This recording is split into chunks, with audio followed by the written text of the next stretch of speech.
Agora está. Ok, vamos lá. Meus irmãos, dando início a esse trabalho, né? Como eu disse anteriormente, existe muita questão fantasiosa, né? Na própria literatura e na internet, então, é o que mais existe, né? Informações que não têm uma comprovação, né?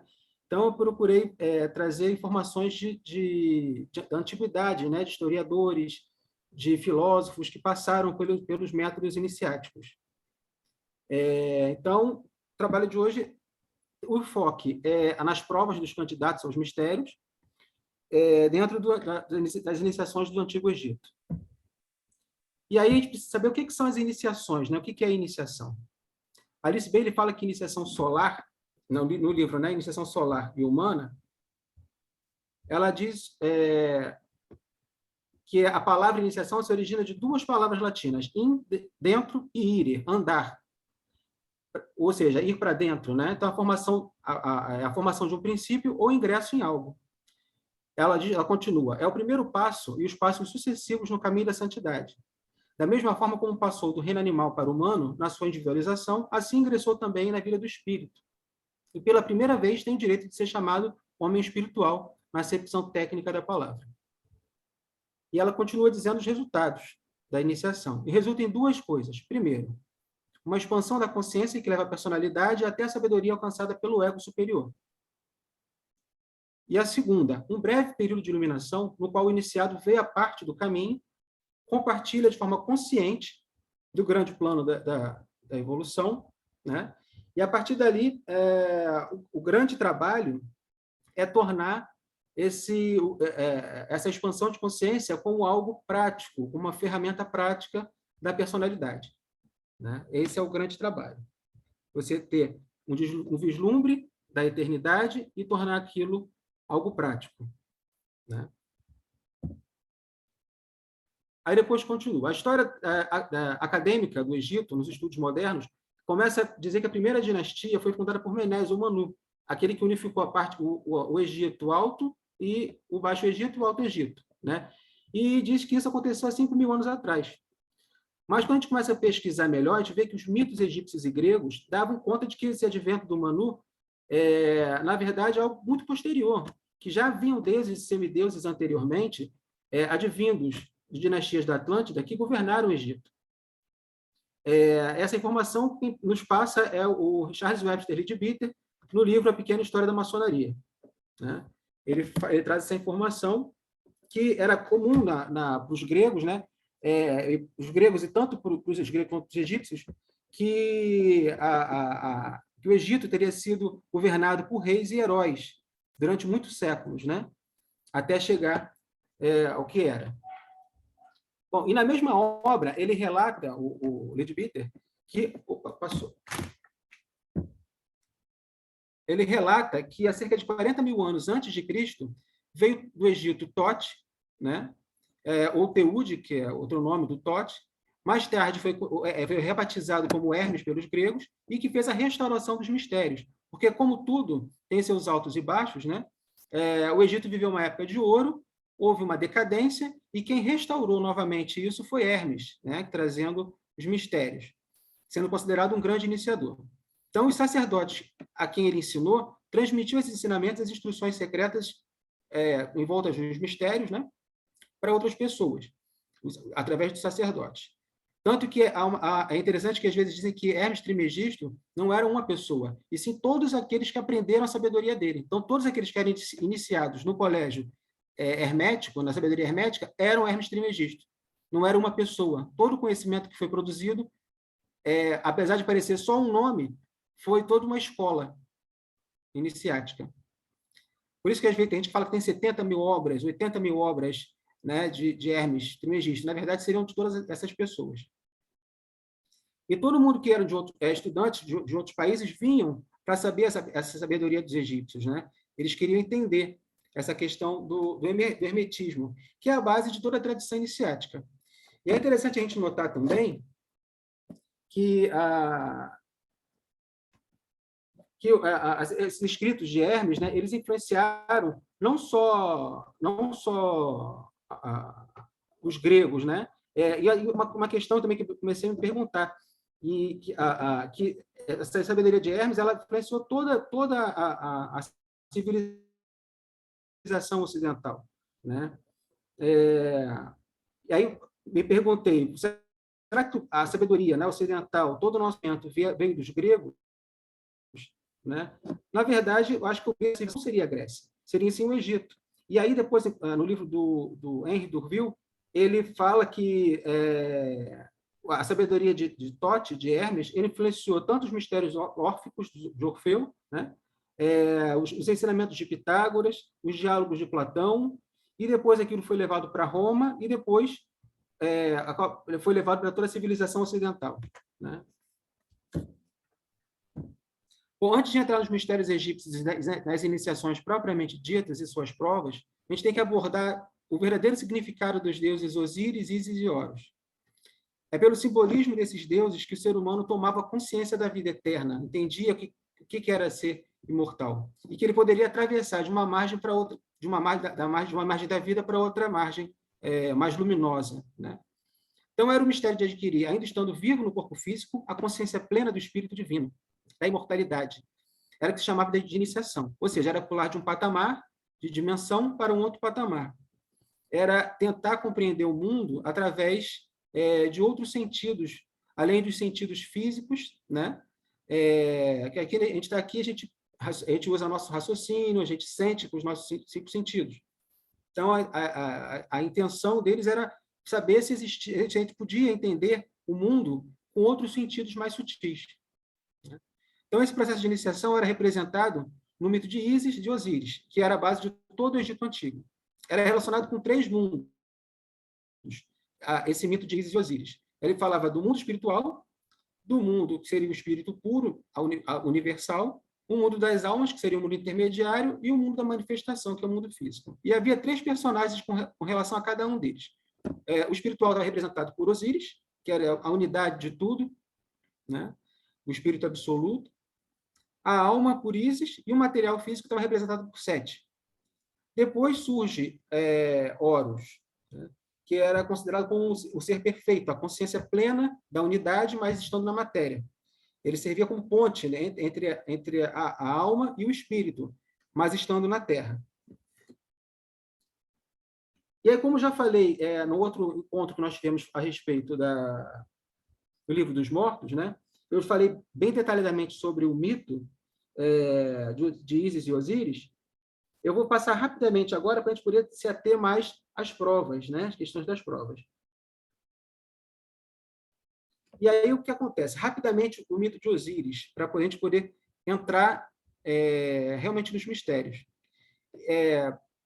Sete era irmão de Osíris, Sete, o deus do caos, Osíris, o deus da luz, da ordem, e Sete e o rei do Egito era exatamente Osíris, né, o rei da ordem.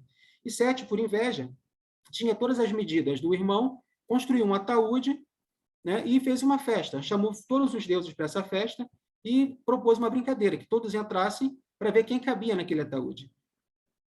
Acabou que Osíris entrou, ele lacrou, junto com outros deuses, lacrou esse sarcófago e lançou no rio Nilo. Ísis, muito chorosa, muito triste, quando soube do acontecido, foi atrás dele. Encontrou, colocou novamente no local escondido, né? Sete, sabendo, descobrindo que ele foi encontrado, dessa vez resolveu cortá-lo em 14 pedaços e distribuiu por todo o Nilo.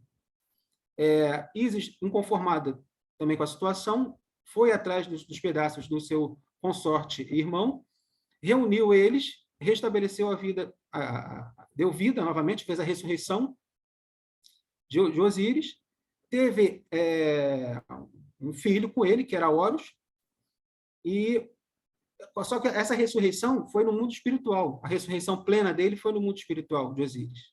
Ele não tinha mais como reinar na Terra, a princípio. Então, ele deixou um representante, que era o filho, Horus, e disse a Horus para lutar contra Sete, o deus do caos, mantendo a ordem na Terra. Então, esse todo é um mito. Então, nesse mito, a gente tem vários elementos simbólicos. Osíris representando o espírito, Atma, né? A unidade com o absoluto.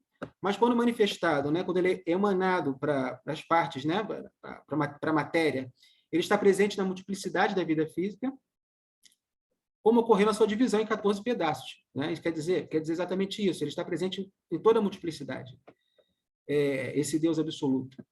Ao mesmo tempo, 7 é responsável pela divisão, pois representa no mundo físico manifestado. Né? Ele é a parte, é o lado mal, mas, na verdade, seria a ignorância, né? Quando os pedaços não têm consciência que tem uma única origem e que eles podem se unir novamente, eles podem se tornar um novamente. Mas quando tem a alma, que é o papel de Ísis, ela tem esse papel de reunião, de sabedoria, do amor, que leva à união dos pedaços, à tomada de consciência. Faz uma ponte, de novo, entre o espírito e a matéria. No aspecto maléfico, 7 acaba levando à divisão da matéria. Né? É o caos, a escuridão que adquire, quando encontra Ísis, encontra novamente esse aspecto luminoso, porque ela é apenas, no caso, a ignorância, né? A falta de contato com a luz, né? Que a gente chama de avidiar. Isso ocorreu porque houve uma interrupção da comunicação entre o espírito e a matéria, que é restabelecida dessa vez por Ísis. Então, ela faz com que a matéria tenha consciência de que mesmo na sua escuridão e multiplicidade, ela traz latente a união, a luminosidade, a presença do divino. Né? Daí a possibilidade de ressurreição pelo seu irmão esposo, que constrói todo esse processo de voltar para a unidade. Então, a gente fica claro aqui que Osíris é o espírito divino, Ísis, a mãe natureza divina, que ela, quando está junto de Osíris, ela se torna a rainha da vida, né? Essa alma, ela se torna rainha da vida, da sabedoria, rainha da verdade. E Horus, embora nascido de ambos, né? Ele representa Osíris na matéria, representa o espírito na matéria. Sendo que os três são frutos da mesma luz infinita. A lua era símbolo do espírito, a lua era o símbolo de Ísis, o sol, o símbolo de Osíris. E Horus era a criança divina, esse amor eterno, a perfeita sabedoria do homem realizado. Então, Ísis e Osíris são duas polaridades. Pai Sol, Mãe Lua, né? Ísis, Mãe Lua, e Osíris, o Pai Sol. Como era na mitologia grega, Hélios e Selene, na judaica, a gente tem Adão e Eva, Yin e Yang, são gêmeos espirituais. Então, a mitologia de hoje é exatamente dessa mitologia que deriva todos os mistérios de Ísis e Osíris. É a partir dessa mitologia que a gente narrou toda, conversamos aqui agora. Bom, a primeira cidade sagrada do Egito era Abidos. Era como se fosse a Meca para os muçulmanos hoje, né? Onde todo egípcio queria ser enterrado lá, porque sabia que lá era a cidade de Osíris, era a cidade onde se levava a vida eterna. Então, todo mundo queria ser enterrado lá, ou queria visitar para presenciar os mistérios menores, né, que eram externos e podiam ser vistos por todos. E aí todo mundo queria ir lá. Então, era a cidade exatamente dos mistérios de Ísis e Osíris. Então, através dessas linhas de Tote, foram criados diversos colégios iniciáticos, várias que chamavam também casas da vida, ou casas da eternidade. E essas ordens iniciáticas, elas praticavam, onde os mistérios e as iniciações eram praticadas, ensinadas e preparadas. As cidades, né, e as fraternidades mais conhecidas era a de Heliópolis, a cidade do Sol, a de Luxor, que estava ligada a Tebas, e a de Mênfis. Aqui, vocês estão vendo uma gravura? Não sei se vocês estão vendo. Estão vendo a gravura? Fazem assim para mim, para eu saber. Estão vendo? Sim, sim. Ok. Aqui foi onde houve as escavações na cidade de Abidos, no século passado, e mostrando uma parte do templo de Osíris. Essa parte aqui, parece até que tem um raio de sol, né? Ele diz que isso aqui tudo era subterrâneo, e em cima era um lago que secou. Essa parte toda aqui era debaixo de um lago. E aqui tinham as galerias, né? Onde se passavam a realização dessas iniciações. Aqui, para representar essa estátua, ficava nesse templo também, em Abidos, em todos os templos que representavam os mistérios de Osíris e Ísis, onde mostrava Osíris ressurrecto, né? Sendo levado por Horus e por Ísis. Vamos lá. Mas o que eram os mistérios no Antigo Egito? Né? A gente tem que chegar a essa conclusão. O que era, na verdade? Então, no livro A Vida Oculta na Maçonaria, Leadbeater relata que os mistérios eram grandes instituições públicas, mantidas pelo Estado, centros da vida nacional e religiosa, a que acudiam milhares de pessoas das melhores categorias. Elas efetuavam bem o seu labor, pois que, ao fim de alguns anos, haviam passado pelos diversos graus. E as pessoas se tornavam agora o que chamamos de pessoas altamente educadas e cultas. Né? As pessoas eram um centro de educação para os cidadãos egípcios, né? Cujos conhecimentos das coisas deste mundo se acrescentava uma vívida compreensão das condições pós-mortem, do lugar do homem no plano do universo e, portanto, do que era realmente digno de se fazer e de se viver. Então, a gente pode ver que os mistérios não eram sociedades secretas propriamente, né? Era uma questão que todo mundo sabia da existência. Com todas as suas, não eram todas as atividades que eram escondidas do público, do grande público, eram só algumas. Então, todo mundo sabia que os mistérios existiam e que tinham alguma relação, quase todos sabiam também que tinha alguma relação com o pós-morte, né? Mas só eram revelados a quem ingressasse nessas escolas, mediante um solene compromisso de sigilo. Então, segundo Leadbeater, em Pequena História da Maçonaria, o Egito foi um centro oculto pertencente à grande fraternidade branca. Daí a grandeza de outrora daquele país. E a mesma fraternidade supervisionava o esquema de iniciação, todo o esquema de iniciação egípcia, né? Que tornou-se um modelo dos mistérios para todas as outras nações vizinhas, tanto que os mistérios órficos, né, os eleusinos, a Grécia bebeu constantemente dos mistérios egípcios que levaram para as suas terras. Então, todos os que buscavam as grandes iniciações, eles eram atraídos até o Egito. Por isso que nos chama a atenção até hoje, né? E as cerimônias dos mistérios tinham a finalidade de demonstrar a evolução do ser humano, seu retorno à fonte divina, sua origem, como a gente está falando aqui, né? Por meio desse desenvolvimento dos princípios superiores de sua natureza, que não se consegue só com a prática da meditação e nem só com cerimônias. Cada grau desse, ele aplicava, trazia uma questão ética, preceitos éticos que as pessoas precisavam trazer isso para a sua prática diária, né? E, através disso, abriu uma senda de santificação, que, se havendo um esforço do iniciado, ele conseguia essa unificação com Osíris, com essa luz oculta, e podia chegar à perfeição humana. Então, a gente vai ver como esses ensinamentos eram graduados, né? A forma como eles eram repassados, e todo esse esquema egípcio dava um roteiro completo dessa evolução espiritual do homem. Vamos lá. Os graus dos mistérios. Então, como é que eram divididos os mistérios, né? Os mistérios, eles dividiam os egípcios em menores, que eram os esotéricos, que as pessoas, de modo geral, era dado ao grande público, e os mistérios maiores, que eram mais reservados, né? Eram dados de boca ouvido. E aí a gente tentou fazer uma pesquisa em cima das bases, como eu disse anteriormente, né? Através desses relatos, né? A gente pegou as bases dessas cerimônias, das iniciações, descritas como Jâmblico trouxe, que era um filósofo neoplatônico, autor dos mistérios. Ele tinha 2 livros que tratavam do assunto, que eram os Mistérios Egípcios e a Teurgia. Apuleio, que descreve as iniciações dos mistérios de Ísis e Osíris. Ele mesmo foi iniciado e narra as iniciações dele no século II.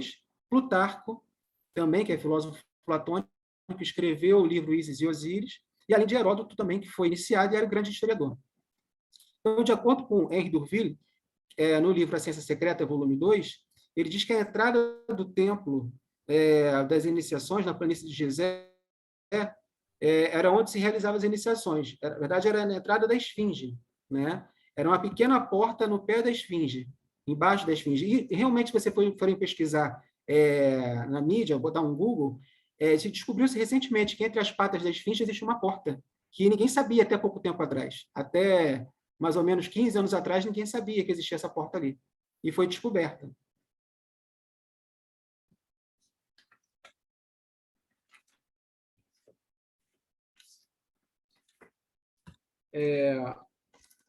E a tradição relata que essas iniciações elas se faziam, em grande parte, nas pirâmides, nas 3 pirâmides do Egito, na planície de Gizé, e também na Esfinge. né, que tinham salas subterrâneas e salas secretas. Então, aqui a gente tem uma foto que é interessante, porque aqui a gente consegue ver a esfinge e, ao fundo, provavelmente, a maior pirâmide, a de Kelps, né? E tinha uma distância de 500 metros entre a pirâmide e a esfinge. E esse caminho todo era subterrâneo. Então, provavelmente, a iniciação mais emblemática fosse feita aqui, entre a esfinge e a pirâmide de Gizé. Agora, qual era o símbolo da esfinge, né? A esfinge ela tinha o corpo de boi, as patas de leão, o rosto de homem e tinha asas, né? Tinham como se fossem asas nas laterais dela. E representando os Deva-rajas, ou seja, os chefes dos elementais, né? Das forças construtoras da natureza, aonde o corpo de boi estava ligado ao elemento água, ao astral. O rosto de homem estava ligado ao elemento terra, corpo físico. As patas estavam ligadas ao elemento ar, né, ao mental. E as asas estavam ligadas ao fogo, ao elemento espiritual do ser humano. Então, ela tinha exatamente esse emblema, né, de mostrar que tudo na natureza de Ísis, né, era representado por esses 4 elementos. Então, vamos entrar agora nos mistérios menores de Ísis. Então, neles a gente ensinava, o que se ensinava ao iniciado, né? Que existe o plano astral, após a morte física, e as consequências dos nossos atos na vida física, no pós-mortem. Esses segredos eram comunicados nos mistérios, né? Eles foram respeitados e mantidos do público, de modo geral, foram mantidos longe do público. De modo que é raro realmente encontrar relatos muito detalhados, mas a gente consegue alguma coisa pesquisando nesse Lexicon of Freemasonry de Mack e também a obra do Abade Terenson, que conta a história de Cetus e Amadeu, que seriam um discípulo e um mestre. E também Jâmblico conta e Apuleio, que também conta com muito detalhe, né? E aí agora convido vocês a entrar nas provas, dentro desses mistérios menores de Ísis, ou seja, aqueles mistérios que qualquer pessoa que tivesse uma boa conduta, bons costumes e fosse livre, não fosse escravo, ele poderia participar desses mistérios. Então, a primeira fase das provas era a preparação. Então, ele exigia castidade durante alguns dias, uma dieta com exclusão de qualquer tipo de alimento animal e purificação com banhos cerimoniais. Essa era a preparação. A segunda fase era a prova de admissão do candidato, ou seja, ele fazia testes de inteligência e de força moral. Não se admitia falhas ou hesitação. Se fosse aprovado, você seguia para as próximas provas, né, que seriam passadas no subterrâneo da esfinge da pirâmide, que foi o local mais emblemático, né, onde foram realizados. Então, à meia-noite, começando, depois que você era aprovado, né, nesses primeiros testes, será levado meia-noite por 2 sacerdotes de olhos vendados, você de olhos vendados, né, até chegar à entrada da esfinge. E era exigido total obediência, não podia fazer qualquer tipo de pergunta, né? Você faria uma pergunta, não seria respondido. Você apenas tinha que obedecer. A terceira prova, quando chegava, era a prova da coragem. Você de olhos vendados ainda, você chegava perto da esfinge e eles faziam acreditar que você estivesse num abismo, num precipício, como se você fosse cair, né? Você era levado a crer que você estava caindo. E 2 sacerdotes tiram a venda nessa hora. Esses 2 sacerdotes, um estava com a máscara de touro e o outro com a máscara de leão, né? E aparecia um espectro com uma foice, como se fosse um fantasma com uma foice. E aí o que acontece? Se o candidato caísse, né, diante dessa cena, ele visse dois seres míticos desse, né, um homem com cabeça de touro e um outro com leão, e esse fantasma na frente dele com uma foice, se ele desmaiasse, ele era retirado dali e não podia mais pedir ingresso nos mistérios. Ele não podia ser mais iniciado, né? Também não podia fugir, não podia correr. Se corresse também era a mesma coisa, né? E aí aqui está claramente representado um símbolo lunar e um símbolo solar, né? O símbolo lunar, o touro, o símbolo solar, o leão, ou seja, a matéria e o espírito. E o espectro com a foice era Saturno, o tempo, né? Então, já tinha uma primeira lição ali a ser aprendida. Se ele tivesse com medo, ele não aprenderia nada. A quarta prova era da humildade, que a Ademir pergunta depois, era a prova da terra, porque não é especificada em lugar nenhum. Bom, depois que ele passava desse susto, né, dava uma lamparina para ele, e ele teria que passar por uma galeria baixa, né, na entrada, como se fosse aquela entrada da esfinge, como a gente falou. Ele teria que abaixar, ele teria que engatinhar com joelhos e mãos, segurando a lamparina, de alguma forma, por essa abertura, até chegar no poço. E aí o guia ia atrás dele, falando que ele tinha que ir, né, seguir. Era muito escuro e frio nesse túnel. E aí o guia falava para ele, quando chegasse em determinado, perto do poço, né? Quando chegava no final desse caminho, chegava num poço. Ele dizia: aqui perecem todos os tolos que cobiçam o conhecimento e o poder. E aí, provavelmente, aqui era o início da prova do abismo. Por quê? Porque esse poço, ele estava na sua frente, ele parecia que não tinha fundo, né? Ele parecia um abismo, realmente. E não tinha nada para ajudar ele a descer. Então, a morte parecia iminente, porque ele não podia recuar, porque se ele recuasse, ele estava desistindo dos mistérios. Ele não podia nunca mais ser iniciado. Era uma oportunidade única na vida, né? Era um momento crucial. Ou ele vai, ou ele nunca mais iniciava. Então, se ele hesitasse, acontecia isso. Então, ele tinha que tentar. Mas era muito escuro esse abismo, né? E se ele tentasse descer, o próprio guia depois mostrava para ele que existia uma escada oculta, um pouco mais abaixo, que eles não dava para ver a olho nu assim, né? E aí ele começava a descer esses degraus, só que eles acabavam antes do fim do poço. E ele já pensava: caramba, e agora? Não tem mais para onde ir. Só que existia uma janela antes do fim do poço, e no último degrau, existia uma janela que ele podia ter acesso a uma galeria, que era bem estreita, e sinuosa. Então ele pegava, descia essa galeria, né? Ele ia passando por várias portas de grade, que elas iam se fechando logo após que ele passava nessas galerias, e não tinha como retornar. Até aí ele estava sendo acompanhado, né?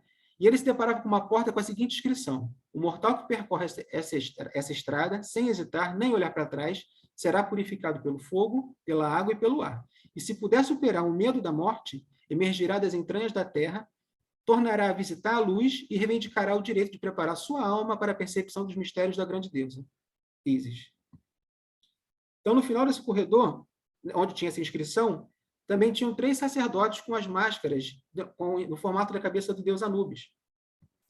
E eles alertavam esse aspirante sobre os perigos que estavam em volta dele e que eles iriam passar também, né? Que não eram só esses, que haveriam outros perigos também que ele teria que passar.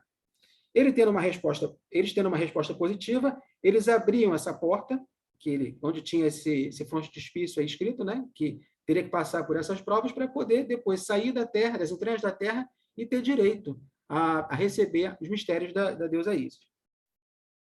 E aí, depois que ele passava por essa porta, era uma porta de ferro muito pesada, e ela se fechava.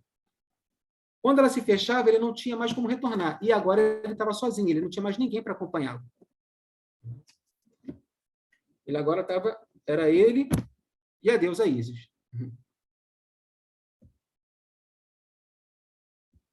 Aí ele chegava, que era a prova mais espantosa, era a prova do fogo. Quando ele entrava nessa sala, como a gente viu ali que era ligada à Águia, né, na esfinge, ao lado espiritual do homem, ela tinha um aspecto terrível, porque era fogo por todo lado. Ele via na frente uma sala, uma luz branca, bem viva, e ele entrando. Conforme ele entrando, o fogo ia subindo e aumentando, né? E ele entrava nessa câmara e ela estava toda em fogo. Tinha fogo pelas paredes, o chão era todo de grade incandescente, né? E aí não podia entrar em desespero, porque não tinha mais como retornar. E parecia que nenhum ser ia sair incólume disso, né? Ia sair dali queimado ou morto, né? Mas, a princípio, era relativamente rápido, porque ele tinha que fazer uma corrida por essas grades até chegar do outro lado, né? E a força de vontade de ser iniciado tinha que ser maior do que o medo das chamas. Quando ele fazia essa travessia, ele entrava numa outra sala também escura, né? Que aí já era a prova da água. Era uma sala escura, fria, ligada ao animal touro, ao emocional, ao astral. E nessa sala passava um canal com uma correnteza rápida e fria, né? Atrás dele, né, o fogo tinha passado, só que a grade também tinha se aberto e era um poço fundo. Então ele não tinha para onde ir. Ou ele voltava para o poço, ou ele atravessava aquela água, né? E essa água era um turbilhão, né? Não era fácil, não. Era um turbilhão quase parecia intransponível. E aí o candidato com a lamparina ainda na mão, ele tinha que se despir, colocava a roupa na cabeça, passava por ali, não podia deixar apagar a lamparina, depois eu comecei a fazer uma relação dessa lamparina com a própria alma, né? A nossa própria alma passando pelo lado, o lado emocional, e a gente vai seguir, né? Mas reparem que talvez seria a lamparina, a alma, né? A lamparina seria a alma. E aí ele coloca as roupas na cabeça, atravessa esse lago, né? Esse poço com água. Só que a travessia também não era muito longa, mas também não era sem perigo. Ele passava por algum perigo, né? Chegando na outra margem, ele colocava as roupas e subia uma rampa, que estava emergindo das águas. Ele subia alguns degraus, que estavam no meio dessa escuridão, junto com a lamparina. E chegava num patamar. Ali começava a prova do ar, né, ligada ao leão, ou à vontade, o mental. E aqui, num corredor com 2 muros altos, que ele via à frente dele, nesse patamar, ele via um corredor com 2 muros altos de cobre. E no final tinha uma porta de marfim, que não tinha como abrir, ela não tinha maçaneta, não tinha nada, era só marfim. E aí ele via, olhando para todos os lados, de repente ele via 2 argolas grandes, que ele puxava essas argolas. Porém, o único resultado que ele ouvia que tinha, né, era um barulho muito forte, ensurdecedor, e a plataforma que ele estava afundava, descia. E ele ficava de pé, suspenso por essas argolas. E parecia que estava suspenso sobre um abismo. Nisso, a lamparina apagou. Talvez a mente apagou a lamparina? Vamos lá. E ficou tudo escuro, né? E ele fica suspenso por muito tempo, né? Não é muito tempo, como desesperado, né? Mas logo cessava o barulho e a plataforma voltava à posição normal. E aí a porta de marfim se abria. O que tinha depois da porta de marfim? Aquilo que eles chamavam de Colégio dos Magos, que era um aposento muito iluminado, e ali se deparava com um grande número de sacerdotes de Ísis, todos eles revestidos das suas insígnias místicas, né? Que davam boas-vindas ao candidato que passou pelas provas, davam um copo d'água pura, cristalina para ele, e diziam que aquilo era para purificar as últimas impurezas que ele poderia ter trazido com ele até ali dentro. Então, era conduzido a um grande salão. Em cada canto desse salão tinham 4 estátuas de bronze, que sustentavam o templo. De um lado, um homem, do outro lado, o touro, do outro lado, o leão, e do outro lado, a águia, né? Os 4 pontos cardeais também estavam ali, sendo representados, né? E a esfinge, são as 4 partes da esfinge, né? Era a representação também da esfinge. E à frente dele ficava o hierofante, que era o chefe dos sacerdotes. Atrás dele tinha uma estátua enorme de Ísis, que era a guardiã dos mistérios, coberta com um véu. E tinha uma inscrição nessa estátua. Dizia: eu sou tudo aquilo que foi, o que é e o que será. E o meu véu nenhum mortal jamais levantou. Nas paredes, né, desse salão, ele via vários símbolos dos mistérios egípcios. E os significados eram explicados paulatinamente, pouco a pouco, né? Ele havia chegado ao final dessa experiência, sendo purificado pelo fogo, pela água e pelo ar. Por fim, ele fazia um juramento de não revelar nada dos mistérios de Ísis, que aprendeu, e aqueles que ele ia aprender ainda, né? Sob severas penas de morte, se ele viesse a revelá-los. Só que aqui é interessante a gente notar que aqui que começava a verdadeira iniciação. Por que eu digo isso? ele não ia de uma vez só conhecer os mistérios de Ísis, né? Esses ensinamentos eram verbais e ele tinha que trazer aquilo assimilado da melhor forma possível para a vida prática dele, né? Ele sabia que essa coragem desse dia, ela não era suficiente para demonstrar a extensa coragem que tem que ter para as iniciações supremas. Ele sabia disso. Ele tinha que sujeitar primeiro a uma nova vida, né? Tomar novos hábitos diferentes, porque ele agora estava dentro do templo. Ele não era mais fora do templo. Ele tinha que adquirir essa consciência, né? Ele tinha que ter o domínio completo das impulsividades deles, as mentais e as emocionais. Mas precisava adquirir, nesse longo período aí, né? Quando iniciar, depois dessa cerimônia, um período de conhecimentos, de estudos muito longo, para alimentar verdadeiramente o espírito. Aqui eu trouxe do livro de Ísis e Osíris, que é o livro de Plutarco. Tá? Ele passou pela iniciação, e aí ele fala dessa frase que constava da estátua: eu sou tudo o que foi, o que é e o que será, e o meu véu nenhum mortal jamais levantou. Essa estátua ela foi achada em Sais, que é uma cidade do Egito também, que tinha os mistérios, e ela era considerada como deusa Atena ou Ísis também. E ela tinha essa inscrição. Essa estátua é uma estátua real, lá de Sais. Então, o neófito recebia as lições de moral superior, no caso, né? E ele aprendia a se dominar exatamente como tinha vencido os perigos externos naquela noite das provas, né? Mas não era, mas agora era um pouco mais profundo, porque agora era a submissão dos sentidos. Era uma morte voluntária, né? E temporária. Era um processo de vontade que ele tinha que ter, né? Para poder fazer cair o véu de Ísis. Ele não teria tocado o véu da deusa se não tivesse se tornado imortal, se ele não tivesse conhecido a alma dele. Ele não conheceria Ísis. Então, que era só, e a gente só conseguia ter acesso a Ísis quando entendia essa iniciação. Apuleio, como testemunha dos mistérios, ele talvez tenha que mais descreveu os mistérios de maneira mais detalhada, o Apuleio. Ele foi explícito no que acontece à alma daquele que passou do começo ao fim da cerimônia de iniciação. Ele relata o seguinte: aproximei-me do inferno até as portas do mesmo de Proserpina. Proserpina é a Perséfone, né, que foi raptada por Hades, foi levada ao inferno.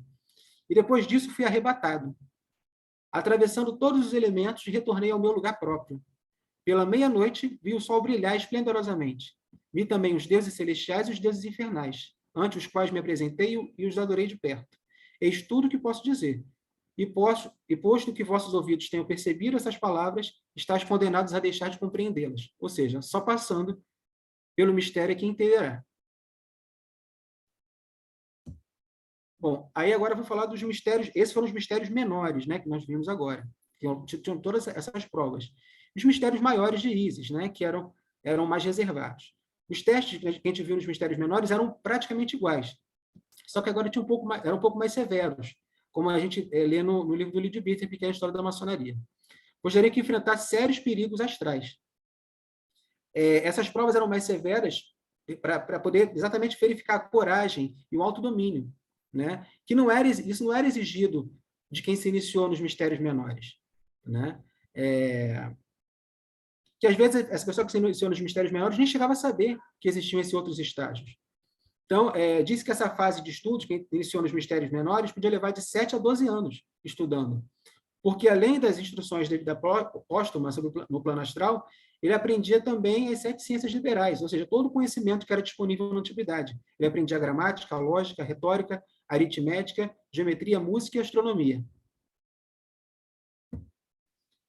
Assim, a gente percebe que tinha um círculo mais fechado nos mistérios de Ísis, que eram escolhidos com mais cautela, para poder estudar em profundidade o plano astral. E era somente nesses círculos que se exigiam as rigorosas provas descritas de forma parcial na maioria dos livros, porque eles não vão contar, né? Pois teriam contato com os mistérios maiores e mais sagrados da iniciação egípcia. E eles também tinham as suas preparações.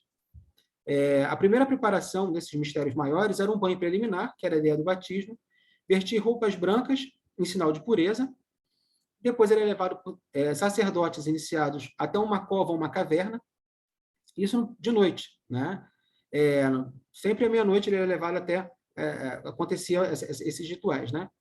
E aí, na segunda prova, ele passava por uma prova psíquica, onde ele tinha que fazer uma prova formal da clarividência, que ele já tinha alguma clarividência, e depois disso ele era deixado em vigília lá, sozinho, a noite toda, para enfrentar alguns perigos astrais que ele veria.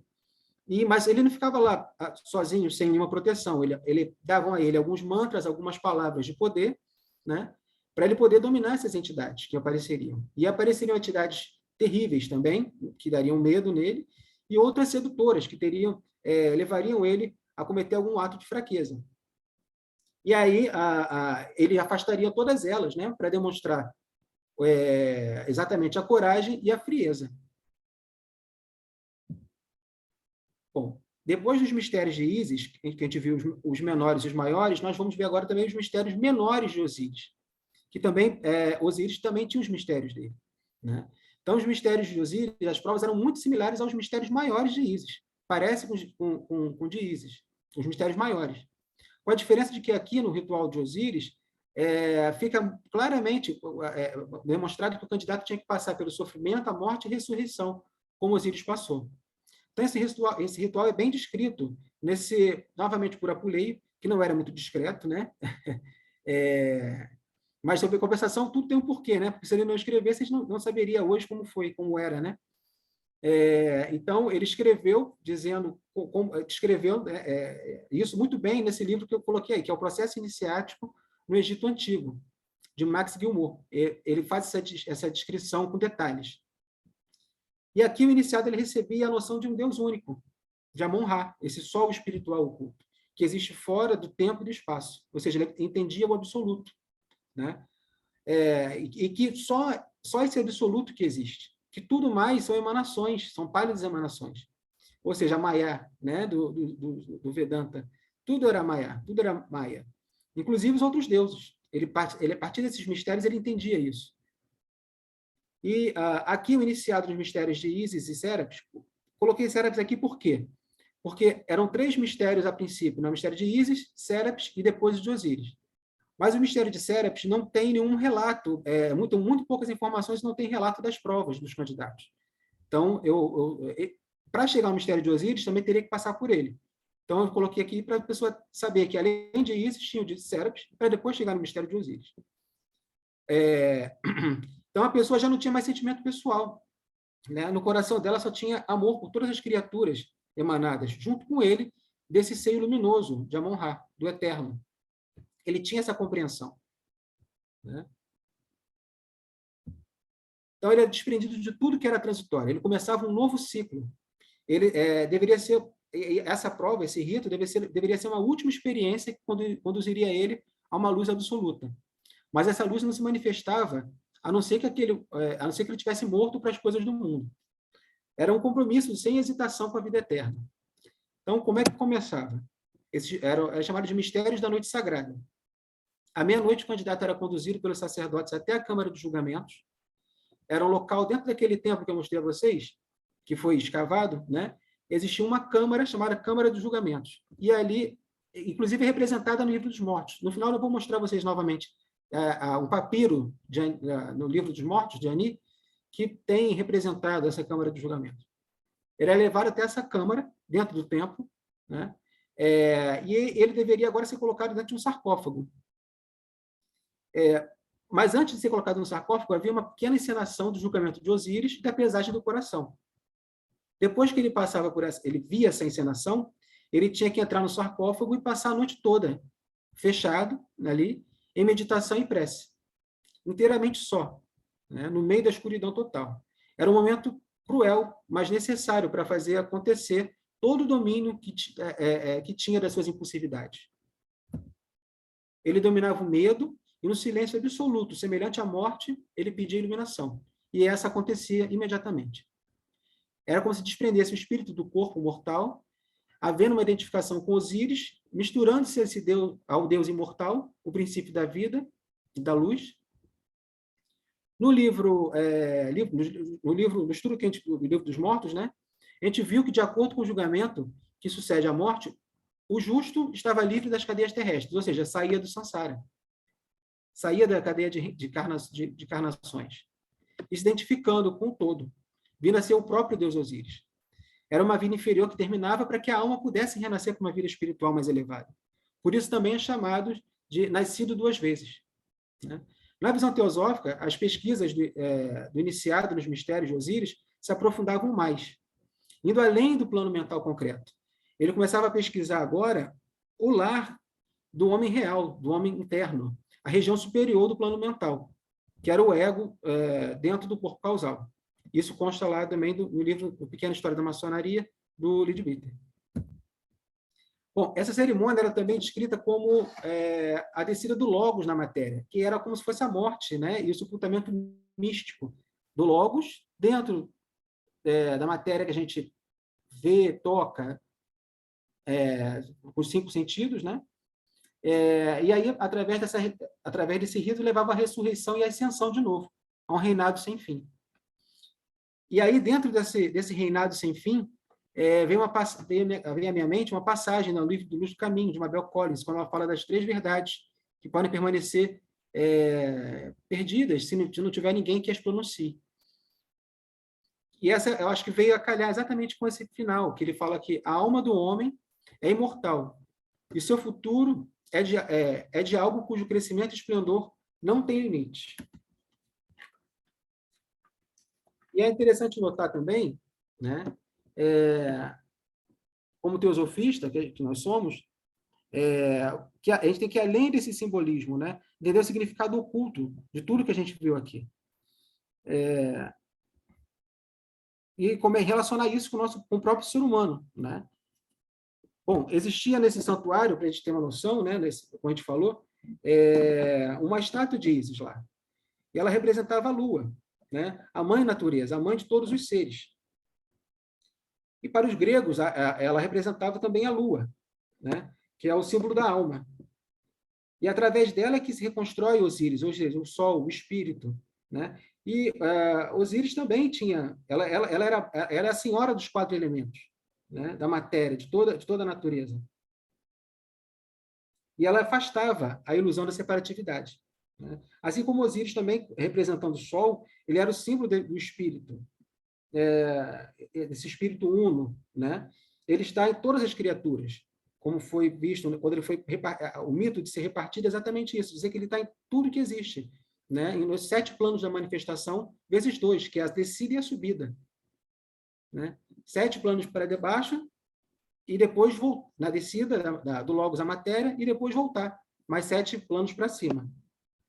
E aí nessa correlação eu lembrei também do apóstolo Paulo, quando ele fala do Cristo, que o Cristo também está em tudo, né? E ele fala, Cristo em Colossenses 1:27, Cristo em vós, esperança de glória. E aí, para a gente finalizar, só para uma questão interessante, a gente percebeu o papel da mulher, como ela era importante dentro da religiosidade, né? Que a gente vê que é uma deusa, é o sagrado feminino que está ali, né? E tinha um papel central, porque é a alma. Ela é que fazia essa ligação da personalidade com o ego superior, né? Ela que tem esse papel. Ela que faz reunir esses pedaços, esses nossos pedaços que estão desconectados e nos conduz a uma vida superior. Para finalizar, o papiro, né, que eu disse lá do livro de Anne, que é o livro dos mortos, com julgamento, aqui sendo demonstrado. Antes de passar pelos mistérios de Osíris, ele via isso aqui antes de entrar no sarcófago, e depois que isso aqui era encenado para ele, né, para o candidato, isso era encenado por outros sacerdotes, ele entrava nesse sarcófago. E aqui ele passava em meditação e prece, até atingir a iluminação. Esse sarcófago aqui, ele também foi encontrado lá naquele templo de Abidos, que eu mostrei a vocês, né? Ele foi encontrado assim, foi identificado que não tinha nenhuma múmia dentro, que ele era exatamente para o ritual. Ele era vazio. E agora a bibliografia que eu usei, né? Plutarco de Ísis e Osíris, o processo iniciático no Antigo Egito, de Max Guillemot, A Pequena História da Maçonaria, A Vida Oculta, do mesmo autor, Leadbeater. Alice Bailey, Iniciação Humana e Solar. As Ideias dos Egípcios sobre a Vida Futura. A Ciência Secreta, de Henri Durville. E Maçonaria e Espiritualidade, de Álvaro Queiroz. Bom, meus irmãos, era o que eu queria trazer hoje para vocês, tudo a respeito dos mistérios, das iniciações, todo o processo iniciático que acontecia no Antigo Egito, e trazer um pouco mais desse simbolismo, trazer mais à tona, né, um pouco mais desse simbolismo, aprofundar um pouco mais com os irmãos. Eu espero ter aguçado um pouco a curiosidade dos irmãos para pesquisarem também, né? E ficarem à vontade, se quiserem que eu envie esse material, eu posso enviar também, para vocês lerem com calma.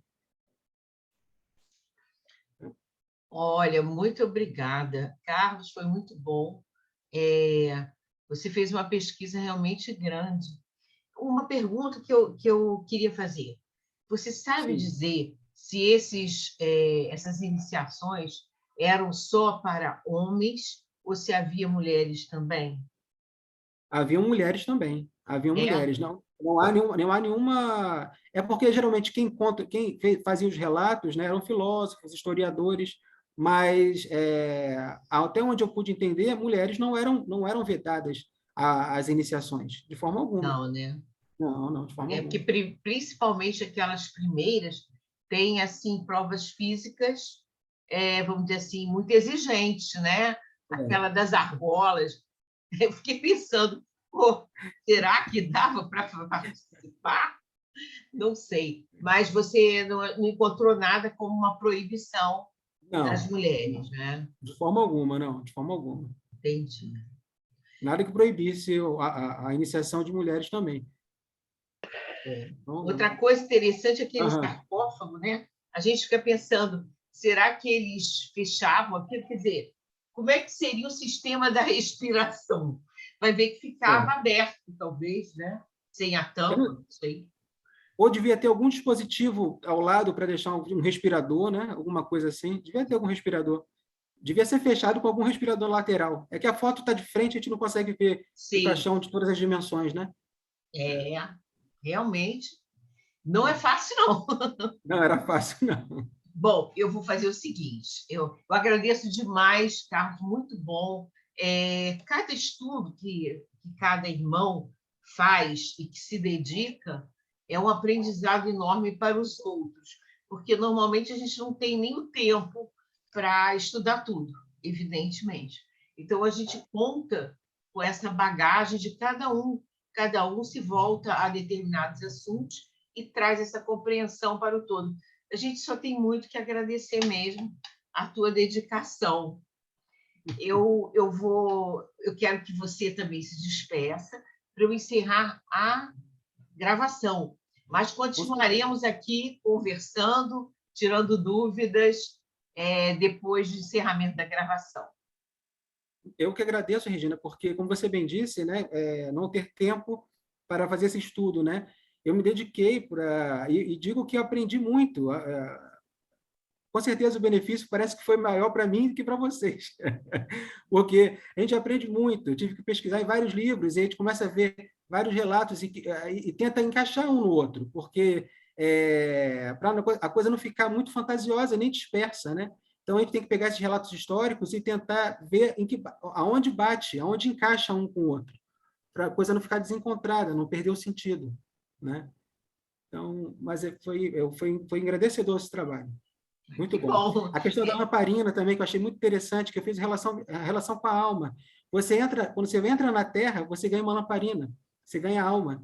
Você leva ela para o astral, na prova da água, aliás, na prova do fogo, né? Você passa primeiro por ela, depois na prova da água você está com ela, e quando chega na prova do ar, que é o mental, representando o mental, ela apaga. Ou seja, às vezes nosso mental apaga, ele sufoca a nossa alma. Ele proíbe a gente de ver com clareza, né?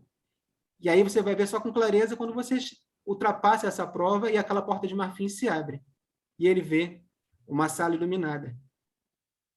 É, realmente é impressionante, muito É, profundo, né?